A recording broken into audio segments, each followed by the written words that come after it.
गुरुर्ब्रह्मा गुरुर्विष्णु गुरुर्देव महेश्वर गुरु साक्षात् परब्रह्म तस्मै श्री गुरुवे नमः। अखण्डमण्डलाकारं व्याप्तं येन चराचरं तत्पदं दर्शितं येन तस्मै श्री गुरुवे नमः। रक्ताम्भोजदाभरामनयनं पीताम्बरालङ्कितं श्यामांगं द्विभुजं प्रसन्नवदनं श्रीसीतया शोभितं। कारुण्यामित सागरं प्रियगणैर्भ्रातादिभिर्भावितं वन्दे विष्णुशिवादिसेव्यमनिशं भक्तेश सिद्धिप्रदं। कर्पूरगौरं करुणावतारं संसारसारं भुजगेन्द्रहारं सदा वसन्तं हृदयारविन्दे भवं भवानी सहितं नमामि। अतुलितबलधामं हेमशैलावदेहं धनुजवनकिशानं ज्ञानिनामग्रगण्यं सकलगुणनिधानं वानराणां धीशं रघुपतिप्रियभक्तं वातजातं नमामि। वसुदेवसुतं देवं कंसचाणूरमर्दनं देवकी परमानन्दं कृष्णं वन्दे जगद्गुरुं। सर्वमंगलमंगल्ये शिवे सर्वार्थसाधिके शरण्ये त्र्यंबके गौरी नारायणी नमोस्तुते। आइए कुछ कहने से पहले 2 बार भगवान का नाम स्मरण करें ताकि नामिक सानिध्य में कथा कर आस्वादन कर सके। श्री राम जय जय राम, श्री राम जय जय राम, श्री राम जय जय राम, श्री राम जय जय राम, श्री राम जय जय राम, श्री राम जय जय राम, श्री राम जय जय राम, श्री राम जय जय राम, श्री राम जय जय राम, श्री राम जय जय राम। बोलिए सियावर रामचंद्र भगवान की जय, वृंदावन बिहारी लाल की जय, उमापति महादेव की जय, पवन सुत हनुमान की, सब संतन की जय। सच्चियां जोता वाली माता तेरी सदा ही जय। बोल सनातन धर्म की जय, सदगुरुदेव महाराज की जय। नमः पार्वती पते हर हर महादेव। बोल शंकर भगवान की जय। आदरणीय विद्वजन, श्रद्धारूपा देवी एवं विश्वासरूपी कथा सुधाओं, भगवत सानिध्य में भगवान का चरित्र श्रवण करने के लिए हम लोग उपस्थित हुए। आइए थोड़ी देर भगवान के चरणों में ध्यान लगाते हुए भगवान की कुछ लीला चरित्रों का स्मरण करें। पिछली चर्चा में आप हनुमान जी महाराज की चर्चा श्रवण कर रहे थे। श्री हनुमान चालीसा के माध्यम से 8वीं अर्धाली का भावार्थ श्रवण कर रहे थे, जिसमें लिखते हैं कि प्रभु चरित्र सुनी बेको रसिया, राम लखन सीता बन बसिया, राम लखन सीता मन बसिया, मंगल भवन अमंगलहारी, लबहु सुदशरथो अजीर बिहारी। श्री राम जय जय राम, श्री राम जय जय राम। महाराज हनुमान जी महाराज भगवान की कथा सुनने के लिए प्रभु चरित्र सुनबे को रसिया, राम लखन सीता मन बसिया। महाराज ऐसे हनुमान जी महाराज जो भगवान के चरित्र को सुनने के लिए हमेशा लालायित रहते हैं, ऐसे हनुमान जी महाराज को तुलसीदास जी महाराज कह रहे हैं कि हृदय में सीताराम जी उनके विष बसते हैं। राम लखन सीता मन बसिया, उनके मन में राम लक्ष्मण सीता तीनों निवास करते हैं। किस लिए निवास करते हैं? क्योंकि राम कथा सुनते हैं।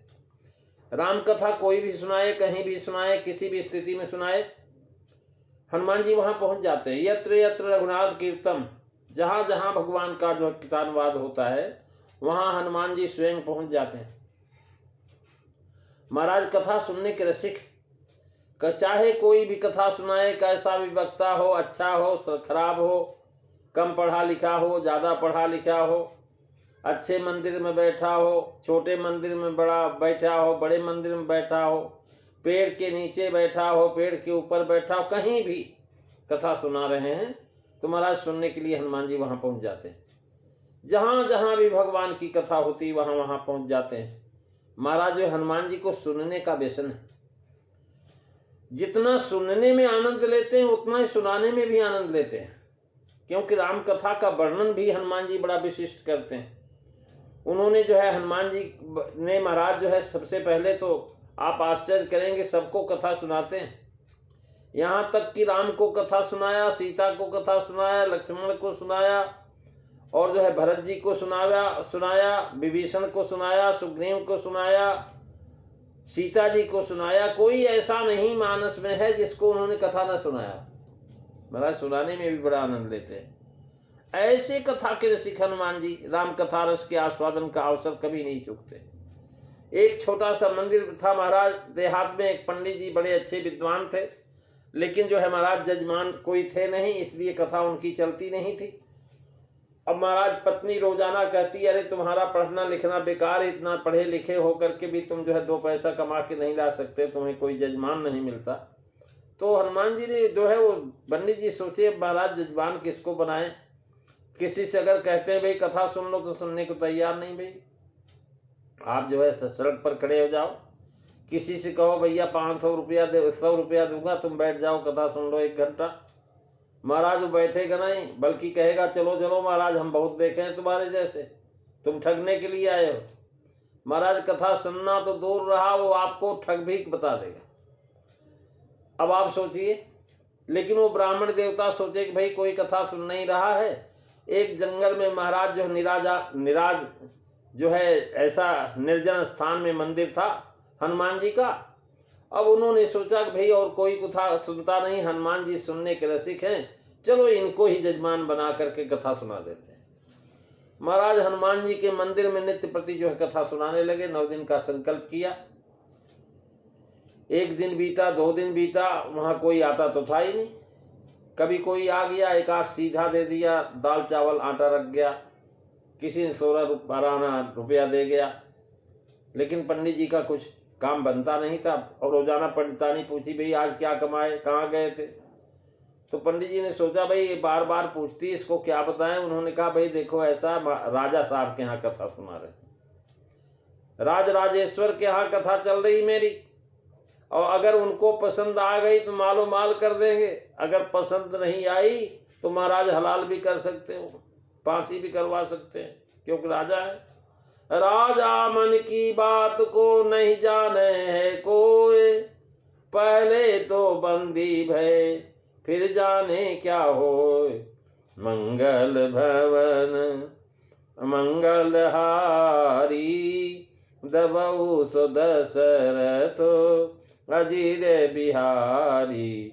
श्री राम जय राम जय जय राम, श्री राम जय राम जय जय राम। महाराज पत्नी को रोज आश्वासन देते। कथा जो है 6 दिन हो गई, 3 दिन बाकी रह गए। महाराज एक वैश्य भी नित्यपति अपनी दुकान बंद करते थे, बड़े भारी सेठ थे, तो सोचते थे कि मैं वहाँ जंगल में मंदिर है वहाँ पर जो है जाते थे और भगवान का दर्शन करते, अपना 16-12 आना चढ़ा करके चले जाते थे। एक दिन वो मंदिर की तरफ आ रहे तो भगवान श्री राम हनुमान जी से पूछ रहे कि भाई हनुमान जी कथा सुन रहे तुम पंडित जी की? बोले हाँ महाराज। कैसी कथा सुना रहे? बोले कथा तो बहुत अच्छी महाराज, क्योंकि राम की कथा तो राम कथा है महाराज। जैसे महाराज राम कथा तो आप चाहे जहां से सुनाए पूरी की पूरी है। जितना राम नाम में ताकत है उतना राम जी के स्वरूप में, उतना ही राम जी की कृपा में, उतना ही लीला में, उतना ही धाम में, यानी राम कथा में और राम में कोई अंतर ही नहीं। जो शक्ति राम में है वही राम कथा में भी है। बहुत अच्छी कथा चल रही। तो उन्होंने कहा भाई दक्षिणा उक्षिणा का क्या विचार है? उन्होंने कहा महाराज पूर्ति के समय दक्षिणा देंगे। है? उन्होंने कहा कितना दोगे? 500 स्वर्ण मुद्राएं देंगे महाराज। 500 स्वर्ण मुद्रा की बात सुना तो बैस महाराज चकरा गया। उसने कहा ओहो, ये तो पंडित को 500 स्वर्ण मुद्रा मिलेगी। और क्यों ना हम जो बिजनेस कर लें, व्यापारी तो हम ही हैं, यही व्यापार कर लेते हैं। महाराज पंडित जी जब कथा समाप्त किए तो बोला, पंडित जी महाराज ऐसा है, परसों आपका भोग पड़ेगा? बोले हाँ पड़ेगा। तो सही। उन्होंने कहा पूजन सामग्री वगैरह, हवन सामग्री? बोले महाराज जो होगा हम ले आएंगे, थोड़ा बहुत कराएंगे। वहां तो कोई आता नहीं, कोई दक्षिणा नहीं आती, लेकिन फिर भी कुछ न कुछ तो करना ही पड़ेगा। तो वैश्य ने कहा आप चिंता मत करो, ये जो है 100 स्वर्ण मुद्राएं आप लो, जितनी भी पूजा पाठ की सामग्री जो है खूब अच्छी तरह से ले आना, मिष्ठान बाजार का सब प्रसाद वसाद ले लेना, लेकिन महाराज शर्त ये होगी कि जो उस दिन चढ़ेगा वो हम ले लेंगे। पंडित जी ने सोचा कि भाई 100 स्वर्ण मुद्रा तो मिल ही रही है, अब कुछ भी नहीं मिलेगा तो क्या फर्क पड़ना है। बोले हाँ हाँ कोई बात नहीं, जो चढ़ेगा ले लेना। महाराज जिस दिन कथा का अंतिम समय था, उस दिन जो है पंडित जी महाराज कथा सुना रहे हैं। कथा सुनाते सुनाते कथा समापन हुआ, उसके बाद हवन करने लगे। महाराज कुछ लोग आए, वहां पूर्णाहुति थी इसलिए 10 20 50 लोग इकट्ठे हो गए। कुछ जो है वहां अनाज आ गया, कुछ सीधा पानी आ गया, 100 200 500 रुपए भी आ गए। लेकिन जो महाराज कथा समाप्त हो गई, हवन पूरा हो गया, तो फिर पंडित जी सोचे कि अब तो भाई काम पूरा हो गया, अपनी पोथी ओथी बांधो, चलते बनो, और जो माल चढ़ाए तो सेठ का है। अब सेठ जी से बोले, सेठ जी हमारा काम तो खत्म हो गया है, अब मैं चलने की तैयारी में हुआ, हुक्म करो, अब ये सब सामान पड़ा हुआ आप ले लीजिए। सेठ ने कहा कोई बात नहीं पंडित जी, हम ले लेंगे सामान, लेकिन अभी रुको तो सही आप। महाराज रुके ही थे, इतने में ही भगवान फिर जो है पूछने लगे हनुमान जी से। अब सेठ जी ने सोचा कि देवी देवता भी झूठ बोलते हैं, भला बताओ कहे थे कि 500 स्वर्ण मुद्रा देंगे और यहाँ एक भी स्वर्ण मुद्रा में नहीं चढ़ी, और मैं अपना जो 100 स्वर्ण मुद्रा दे चुका हूं। महाराज जो है उसके सोचा कि चलो हनुमान जी से और कुछ तो नहीं कह सकते हैं, कम से कम एक मुक्का मार के बदला लेते हैं। महाराज उसने हनुमान जी को एक मुक्का लगा दिया। मुक्का लगाते उन्होंने हाथ पकड़ लिया। अब पकड़ लिया तो छोड़े नहीं। इतने में राम और सीता जी भी आ गए। उन्होंने क्या क्यों हनुमान, कथा की पूर्ति हो गई, पंडित जा रहा है, दक्षिणा दिलवाए कि नहीं दिलवाए? उन्होंने कहा महाराज ऐसा स्वर्ण मुद्रा 100 दिलवा दिया है, 400 के लिए पकड़ रखा है, अब ये 400 देंगे तब जाने पाएंगे। अब महाराज बैस सुना, राम लक्ष्मण को भी देख, राम सीता लक्ष्मण को भी देखा, हनुमान जी को भी देखा। महाराज भगवान के स्वरूप को देख करके आनंद विभोर हो गया, उसको होश नहीं रहा। उसने सोचा कि अरे हमने इतने पूजा पाठ किए, इतना कुछ किया, लेकिन भगवान का दर्शन कभी नहीं हुआ। लेकिन ये ब्राह्मण के द्वारा कथा सुन करके महाराज भले हमने झूठ में माना हो, लेकिन दर्शन तो हो गया। तो हनुमान जी से बोले कि महाराज आप मेरा हाथ छोड़ दो, मैं दे दूंगा, मैं इसको 400 स्वर्ण मुद्राएं लाके घर से दूंगा, ब्राह्मण खाली नहीं जाने पाएगा। लेकिन हनुमान जी ने कहा कि नहीं, अपने मुनीम को बुला लो। महाराज मुनीम बुलवाया गया। मुनीम से बोले कि भाई इसको, पंडित जी को 400 स्वर्ण मुद्राएं दे दो, और जो यहाँ पर चढ़ा हुआ, पंडित जी से बोले महाराज ये हमारी तरफ से, ये जो आपको 500 स्वर्ण मुद्राएं मिली ये हमने नहीं दिया, मैं तो आपसे लेने के चक्कर में था, यहाँ व्यापार कर रहा था, लेकिन आपकी वजह से महाराज हमको ये मिला है। तो जो है स्वर्ण मुद्राएं जो है हम अपनी तरफ से नहीं दे रहे, ये तो राम सीता और हनुमान जी दे रहे हैं, और जो ये बाकी सर सामान आया हुआ आप स्वीकार करो, मैं आपको कुछ देने वाला नहीं। महाराज देने वाले सब भगवान। महाराज वैश्य के मन में ये भाव आ गया कि ब्राह्मण देवता कितने पहुंचे हुए हैं, किनकी वजह से भगवान का दर्शन हमें हो गया। महाराज जब सुनने लगे, आप तो सुनने की, जिनके समान समुद्र समाना कथा तुम्हारी सुभग सरनाना, भरही निरंतर होई न पूरे, और तिनका हो गृह है तुम, तिनका हो ही है तुम, कहूँ गृह रूरे, मंगल भवनु अमंगल हारी, दबऊ सुदशरथो अजीर बिहारी, श्री राम जय राम जय जय राम, श्री राम जय राम, जय जय राम। तो महाराज कथा सुनने में इतने आनंदित होते हनुमान जी महाराज, कोई भी सुनाने वाला हो, ब्राह्मण हो, क्षत्रिय हो, वैश्य हो, शूद्र हो, कोई भी सुनाए लेकिन राम कथा सुनाए। महाराज लोग नाटक सिनेमा देखने जाते हैं, वहां नहीं सोते, लेकिन राम कथा में नींद आ जाती। उसके बारे में सुभाषितकार ने लिखा, निद्रा हते पेयसी कुंभकर्ण। याम कुंभकर्ण की पत्नी है महाराज, वो कथा पुराण में ही जाकर के बैठती, लेकिन जब वहां बैठती, जो हनुमान जी का स्मरण करके कथा में बैठते हैं, तो हनुमान जी महाराज जो है गदा लेकर बैठे रहते हैं, सोने नहीं देते। जब वो आएगी तुरंत तो उसको गदा मार के भगा देते हैं महाराज। अन्य कार्यों में महाराज जब कथा सुनने बैठे, दूसरे कार्य की तरफ ध्यान नहीं रखना चाहिए। कितनी लोग सुनते समय एक तरफ खाते रहते, दूसरी तरफ सुनते रहते। महाराज कितनी ही बहनें कथा सुनते समय फूलों का हार बनाती रहती, कुल स्वेटर बुनते रहते हैं, कोई तुलसी दल गिनते रहते हैं। ऐसे लोग पर सुनने का प्रभाव जो है अशक्य है। महाराज पढ़ता है, सुनते समय केवल आंख और कान खुले रखना चाहिए, बाकी सब बंद, तभी इसे सुनने की कला कहते हैं। सीता जी ने कथा सुना महाराज, उनका कथा सुनने से दुख दर्द भाग गया। लागी सुनाए समन मन लाई, आदे होते सब कथा सुनाई। मंगल भवनु अमंगल हारी, रवौ सुदशरथो अजिर बिहारी। श्री राम जय राम, जय जय राम, श्री राम जय राम, जय जय राम। हमारा तुलसीदास जी लिखते, राम कथा सुनबे को आतुर। ये यानी राम कथा सुनने को हरदम आतुर रहते हैं। उसी प्रकार हमें भी बहुसुत होना चाहिए। गोस्वामी जी लिखते हैं कि राम लखन सीता मन बसिया। यहाँ यह बात जो है महाराज समझनी है कि राम ज्ञान के प्रतीक हैं, लक्ष्मण जो है कर्म के प्रतीक है, और सीता जी भक्ति के प्रतीक है।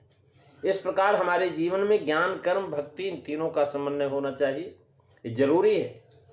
और जो हनुमान जी के जीवन में यह त्रिवेणी संगम दिखाई देता है। हम भक्ति मानने वाले लोग हैं, ज्ञान जो है महाराज मानने वाले लोग नहीं।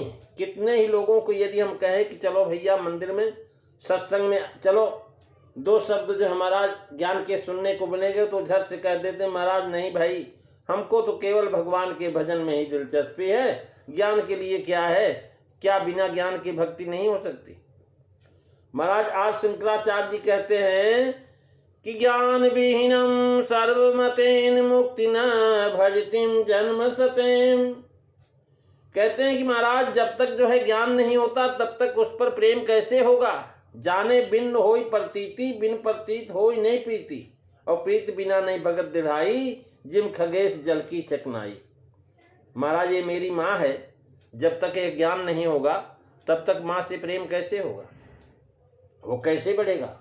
जब तक प्रेम नहीं बढ़ता तब तक भक्ति कैसे होगी। वैसे प्रेम और ज्ञान न हो तो उसके लिए कर्म कैसे हो सकते हैं। इसलिए कर्म भी नहीं हो सकता। अतः कर्म, भक्ति और ज्ञान ये अलग अलग जो है विभाग नहीं हो सकते। इस पर हमें हनुमान जी की तरह भगवान के चरित्र सुनने में रसिक बन करके ज्ञान प्राप्त करना चाहिए। भगवान के जो दिव्य गुण हैं उनको अपने जीवन में लाने का प्रयत्न करना चाहिए, तथा सतत कर्मशील रहते हुए भगवान की भक्ति करनी चाहिए, तथा जीवन में हनुमान जी की तरह ज्ञान, कर्म और जो हमारे शील रहते हुए भगवान की भक्ति करते रहें। और जो महाराज इस प्रकार से है, तभी हम सही अर्थ में हनुमान जी की तरह भगवान की भक्ति की तरफ बढ़ सकेंगे। ये हनुमान जी की जब कृपा हो जाएगी तो आप भगवान की भक्ति पर चले जाएंगे। प्रेमी सज्जनों, आज बस इतना ही, अगली चर्चा अगले दिन।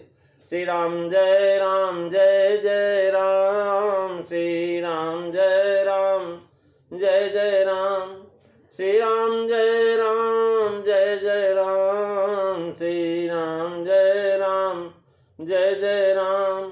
बोलिए सियावर रामचंद्र भगवान की जय। धर्म की जय हो, अधर्म का नाश हो, प्राणियों में सद्भावना हो, विश्व का कल्याण हो, गौ माता की रक्षा हो, भारत माता की जय हो।